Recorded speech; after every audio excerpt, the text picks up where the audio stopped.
itam Arfan ak la société civile ñi ngi sàkku la libération alors Arfan bii par na ñu koy exiger pour ñu libérer ki nga xam ne moo di justement Bassirou Fofana demandé wuñu alors naka nu ko daal di jàngatee da nga jàpp ni tout le temps ñoom c'est les médecins après la mort peut-être duñ ñëw tant qu'il est pour peut-être alerter prévenir pour ne pas justement daal di yegg si situation bi nga xam ni itam franchement ce serait quoi qu'on puisse sur peut-être mal à l'aise si ñenn ñi Arfan. Oui, waxoon naa ko fii la semaine passée. J'ai dit que ça soit la société civile, Afrique Jom Center, Horizon Sans Frontières, je ne sais pas, tu prends une organisation que tu veux, nationale ou internationale. Prends une organisation que tu veux, qui s'implante au Sénégal actuellement.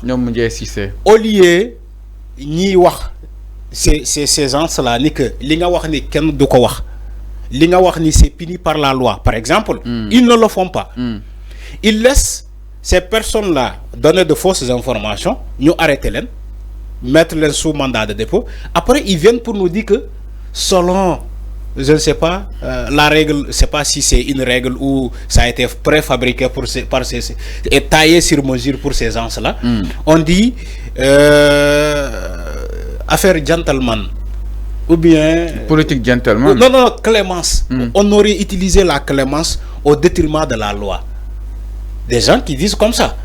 J'ai dit là où je ne suis pas d'accord, il faut dire le journaliste ce que tu as dit. Si ce n'est pas vrai, attention, alerte, le journaliste doit rester dans le cadre de l'éthique et de la déontologie. Okay. Le journaliste doit avoir donc une information, traiter cette information-là, information diffuser. C'est ce qu'on devait dire aux journalistes. Ça dit que d'ailleurs on fateli journaliste tout le temps les fondamentaux de la presse. C'est ce que j'ai dit. Un journaliste chaque jour yow ku melni Alioune ku melni Birahim Seck ku melni kenen ak kenen, il faut ngeen fateli les journalistes leur rôle parce que ils ont un rôle très important les journalistes. C'est le quatrième pouvoir dans un pays. La diffusion de l'information. Et ce peuple-là qui a droit à l'information quand même. Donc, presse, mënul ñak ci réew. Et presse aussi, l'important là ci réew. Donc, il faut rappeler ces fondamentaux-là aux journalistes. Mais il ne faut pas encourager les journalistes dans la diffusion de fausses nouvelles. C'est là où je ne suis pas d'accord avec ces organisations-là, les Alioune et autres. Il ne faut pas encourager les journalistes dans la diffusion de fausses nouvelles. Il faut leur rappeler leur rôle, leurs fondamentaux. La base du métier. Donc en les écoutant parler, mais bien sûr, quand un journaliste fait de tel bovard, au lieu de lui dire non, ce que tu as fait là, en tant que professionnel de l'information, tu dis non. Nous demandons la libération de Bassirou Fofana sans délai, sans condition. Nous exigeons. Pourquoi ça? Après, on va le libérer, il va retourner dans les mêmes faits. Mais à l'outil, je l'ai lu. À ma semaine passée, Fallou, je lui ai dit à l'Untine, fille plateau bi, manako à l'Untine, bala ngay wax li ngay wax ni, je demande une médiation de ta part. Il faut aller demander clémence au président de l'Assemblée nationale pour qu'il retire sa plainte. Man waxoon naa ko fi. ñu may seetaan bu fekkee ñu ngi fàttaliko man waxoon naa ko fi. Dama ne ñoom loolu la wax dem na ñaan. Voilà, il m'a écouté. Non, enfin, dem na ñaan. Malik pour mu retirer plainte. C'est ce que j'ai dit ici, la semaine dernière. Waxoon naa ko fi Alioune Tine balaa ngay wax loolu. Dem leen ngeen ñaan le président de l'Assemblée nationale ngeen ne ko El Malik, c'est vrai que tu es dans ton rôle. Mais nous demandons à ce que tu retires ta plainte. Et après, nous tournons sur Bassirou Fofana nga wax ko deug. Waxoon naa ko fi la semaine dernière. Mais j'ai vu que Alioune Tine a fait la même chose que j'ai dit. C'est comme s'il a écouté mon conseil. C'est vrai que bien sûr, c'est une émission. Mais il nous a écouté dans ce plateau. Donc, voilà, il devait alerter, prendre les devants. Quand quelqu'un fait une émission, dafa déborder, bala ñu ñëw ci ay convocation yow Alioune Tine ak keneen da ngeen war a rappeler ces personnes là aux fondamentaux. El Malick Ndiaye convoqué nañ ko nee na yéen ñi dootu ko nangooti Arfan. Mais c'est un père de famille. Décision bi nga xam ni itam jël na ko. C'est un père de famille. El Malick, en dehors d'être président de l'Assemblée nationale, c'est un père de famille.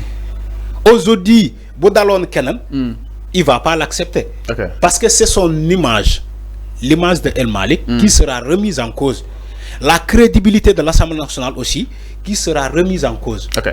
Parce que tu ne peux pas être président de l'Assemblée nationale, tu ne peux pas avoir une Assemblée nationale de rupture où tu consentis tes efforts pour réformer cette Assemblée nationale-là, pour moderniser cette Assemblée nationale-là. Un journaliste, Moudem Tog qui plateau, Mouyak Sader, dit ouais, tu as donné un marché référentiel à un Cheikh Gueye sans agrément. Sans agrément. Nous demandons là, ce journaliste-là, il faut dire l'information. Non, c'est que nous m'avons envoyé information, dafa am confusion, dama croyais.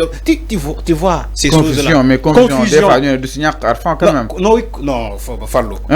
Nous confondrons information en tant qu'un professionnel de l'information. Soyons, non. Mais quand même, ce qui n'est pas soyons, et aussi il a avoué justement que l'action publique va continuer. Okay. C'est ça la justice. L'action publique va continuer. Tant que la plainte n'a pas été retirée, les deux parties ne s'entendent pas autour d'un fondamental, l'action publique va continuer. Le procureur n'y peut rien. Parce que le dossier a déjà été entamé.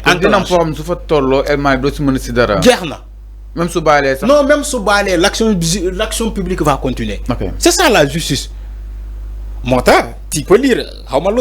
Pour lire Alioune Bindena. Il faut le lire. Ah, mais attends, attends. Je crois avoir une information qu'on m'a envoyée de Alioune. Oui, attention. Oui. Voilà, Alioune, il dit président El Malik. À travers une note qu'il a envoyée à El Malik, mon Alioune, il dit président El Malik, on vous comprend très bien.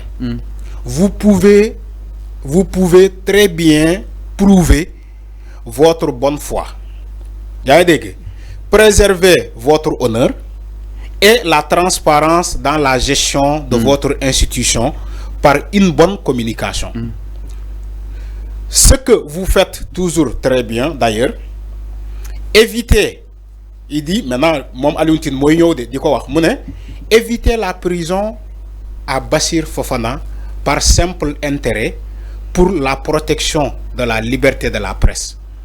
En tant que président de la deuxième institution du pays, retirez votre plainte s'il vous plaît. Donc, retirez votre plainte s'il vous plaît. Tout en espérant que mais c'est clair. Mais là qu'on donne semaine passée, Bassirou, Alioune jouer médiation. El Malik, retirez votre plainte s'il vous plaît. Après nga tourner ci Bassir Fofana nga wax ko deug. Il a suivi mon conseil. Je ne sais pas si El Malik fuñu tollu ni ci dossier bi, il peut retirer la plainte ou pas. Okay. Mais en tout cas, Alioune Tine, lu mu def ni mang koy jajeufal, mang koy rafetlu. C'est la première fois d'ailleurs que je suis d'accord avec Alioune Tine. Le fait de jouer cette médiation.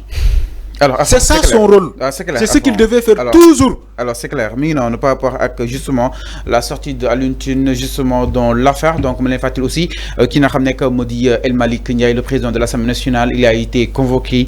Force dans le client ramené comme dit DC. Par rapport à client ramené tam Nielna, Mirbina ramené tam Nikeda Topé, qui n'a ramené comme dit Bachir Fofana. Alors, tout à fait autre chose dans cette matinale. À la une du journal La Tribune,